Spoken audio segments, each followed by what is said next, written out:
Hey guys, get excited. We got a top 5 for you today. Today we're at the MrMaple Open House and we got Mike Vee here. Mike Vee is going to give you his top 5 Japanese maples. So I'm really excited. Smash that like button, subscribe to our YouTube channel. We're bringing daily content here on the MrMaple Show, primarily about Japanese maples. You better be subscribed if you're not yet, because guys, we've got the Maple channel, the MrMaple Show.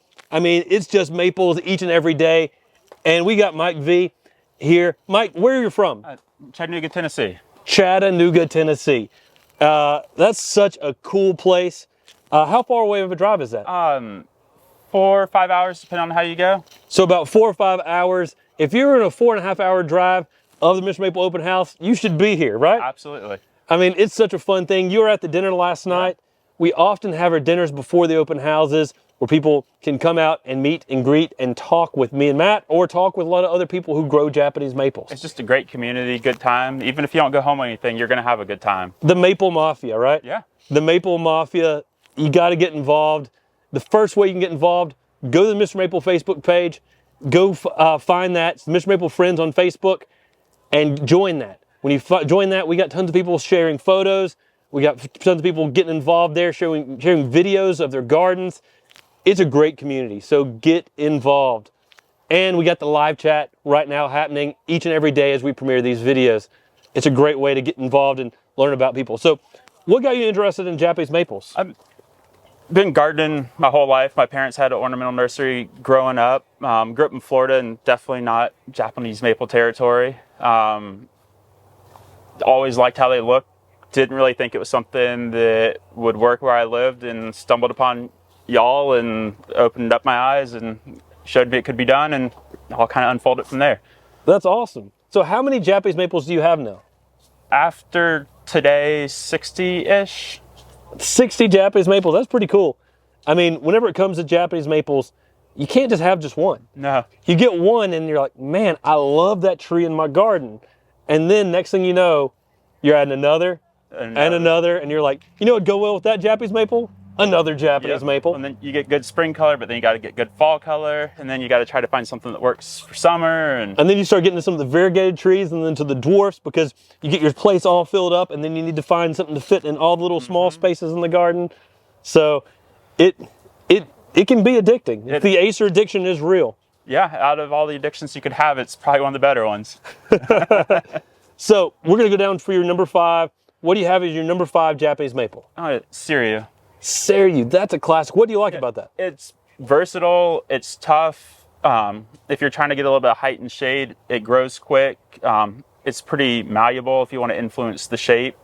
Looks awesome on a windy day, great fall color.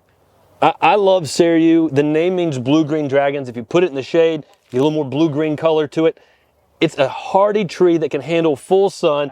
Day sun. Yeah, it can take off and it grows like a weed. It's easy for a lot of people to grow, and it is a lace leaf, upright Japanese maple. There's not many of those, and Seru is one of those classic ones from Wada Nursery in Japan. I mean, it got brought over to the United States, and everybody thought it was a classic Japanese maple, but it's not that old of a selection. Like, it was brought over in the United States in 1972 to the National Arboretum, then it spread out to nurseries all around America from there.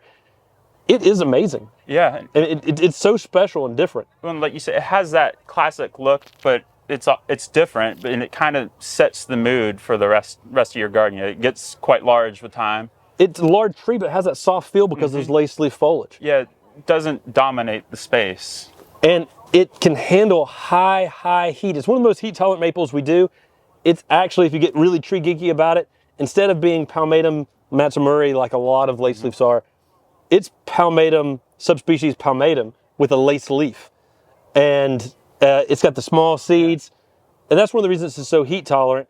But it's got some darn good fall color too. When Matt and I were in Japan, it was one of the few trees in Japan that were cultivars that you often saw used at temples. Nice. Because it is so different, and it gives that soft elegance, but it's vigorous, and it's got a good fall color. And that's one of the things that they look for at the temples is how good's the fall color. And Seru is definitely one that can give a consistent fall color, especially as it gets established. So we're down to your number 4. What do you have at your number 4? Uncle Ghost. Uncle Ghost. Nice. What do you like about Uncle Ghost? Love the spring color.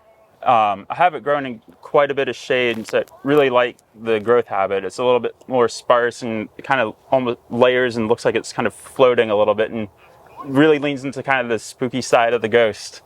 Yeah, Uncle Ghost. I mean, it's probably one of the rarer of the Ghost series.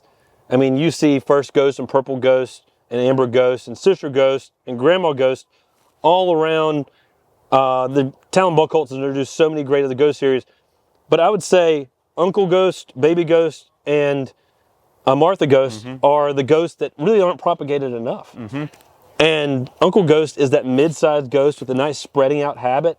I mean, it's upright, but it has those branches that sort of arch outward. Gives a good texture out there, but it really has some of that colors that are just unique. Yeah. And really grabs your attention. It's unreal in the springtime.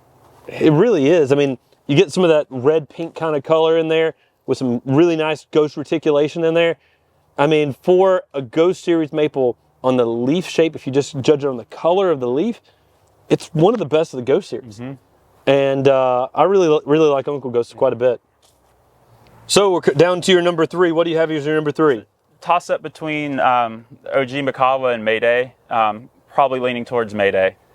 Those are both great. I mean, you have Macawa and then you've got its offspring, and Mayday's one of those. What do you like about Mayday? I love the spring color. It's a little bit lighter, so it kind of brightens up the garden a little bit. All the Macawas in winter just have great structure. They look good when they're dormant. It has year-round interest for me. Having a lot of sun, it doesn't take a lot of attention, and it looks incredible. We were out in Oregon, and people were like, yeah, those Macawa types, they're really popular right now. I'm like, duh, they're beautiful. They're amazing. Yeah. They look like a little creature out there. All the Macawa types, they're amazing. But Mayday in particular, selection by Talon Buck Colts, and Matt and I went out to his nursery, and the very first time we went to it, I took 1 million photos of Mayday. And the original name that codename he was working on it before he released it was Joy of May. And I was like, what is this? And we sat down when he came to Asheville, and we're sitting there at the pizza place in Asheville with the Maple Society meeting, and I've got him and his nursery manager on the other side of the table, and I'm like, here's the plants you're growing that I want in production. Like, you need to be producing more of these. And one of them was Joy of May, Mayday. And I was like, we need this tree. Like, this tree is amazing. Yeah. And it really is. I mean, the spring color is really nice. It has, where Japanese Princess has a little bit twist in the leaf, it's got a little bit flatter of a leaf. And the colors can give you some pink sometimes in the spring, but that blonde kind of color it goes right after is just really brightens up the garden. And it holds it for a while. It does. It holds it long throughout for us. I mean, we can get it in June and July still with some of those lighter colors. And it just adds something to the garden. In Matt's Macawa garden, we've got a big Mayday. I mean, it's probably 5-6 feet. And it's crazy because we actually, not knowingly, when Talon was starting to downsize a little bit, Matt and I purchased almost every Mayday that he released because we're like, we need these for Signwood. Well, now since we have Buck Holt's Nursery, he's got the original Mayday, but we need all those other ones too to try to really produce good numbers on Mayday. So such a cool plant, tightly layering. We collected about, I don't know, 2 sandwich bags full of seed off the original Mayday. So not only are we looking through Macawa seedlings off the original that big Macawa out there, but also on the Mayday. So maybe we got some cool ones coming out in the future. Something good in there. Oh yeah. So we're down to your number 2. Abies Weeping. Abies Weeping. Oh, love that one. What do you like about it? It packs a lot of punch in a small space. Is unreal in the fall time. If you have an area that just doesn't get a lot of color, I mean, that just brightens it up, and it's all the colors. Abies Weeping, an Acer japonicum selection. It's one of those plants that really started hitting the market probably about 2009. The very first time I got it, I actually got it from Del Laux. And Del Laux was like, yeah, this is a tree that people are loving. And I was like, cool, I want to get it. And we got some from him and started producing it.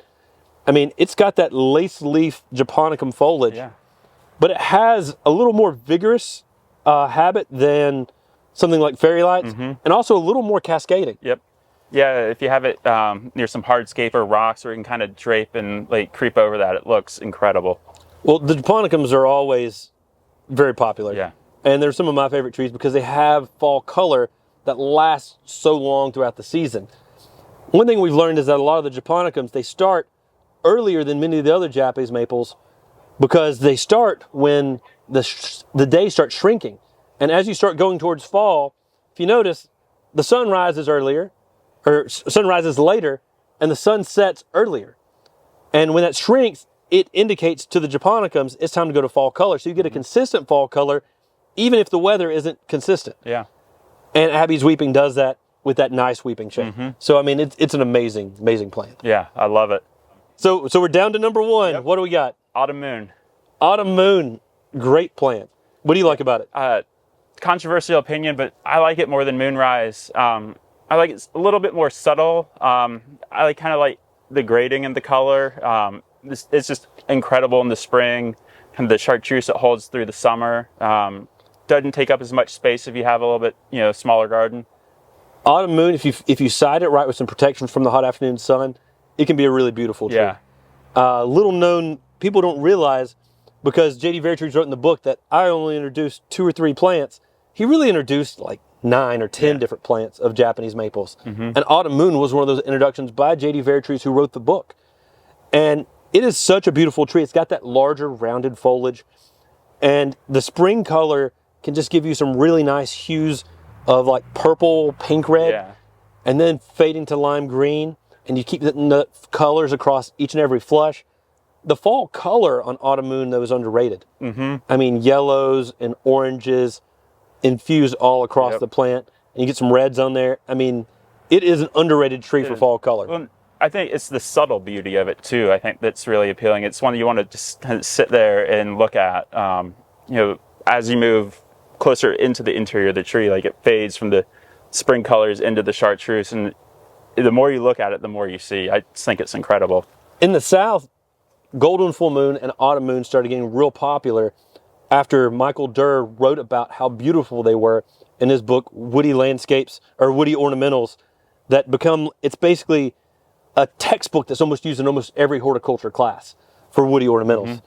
And Dr. Durr popularized many of the Acer Chirosomums, especially Golden Full Moon Aureum and Autumn Moon during that. And everyone started coming asking me like crazy for them. They're like, man, I need this tree. And I'm like, it's really beautiful. Yeah. But for the longest time, we were trying to grow it in full sun in Western North Carolina. And while we can grow many Japanese maples in full sun, if you give Autumn Moon just a little protection from the hot sun, it thrives. And if you grow it in a high shade canopy, it does really well. An easy way to grow this tree is in a container. Find its happy spot in your yard. And when you find that happy spot, then you know you can plant it. You want to make sure they've got good drainage, like any Japanese maple. But Autumn Moon is a really beautiful tree. And it's real deserving of somebody's number one, especially yours, Mike. Thank you. Yeah, and if you do your homework like you're saying and cite it right, it rewards you. It really comes alive. Yeah. Well, y'all, we really appreciate y'all jumping in today on Mike Vee's top 5 Japanese maples. And you came way down yonder in the Chattanooga. Yeah. Not Chattahoochee. Pretty close nearby. But y'all, thank y'all so much for watching. We really appreciate each and every one of y'all. Thanks for jumping in the live chat. And remember to get involved with that Maple Mafia. Check out the Mr. Maple Friends group on Facebook. Get involved in the live chat each and every day. And as always, we really appreciate if y'all shop on MrMaple.com. Take care. God bless. And have a great day.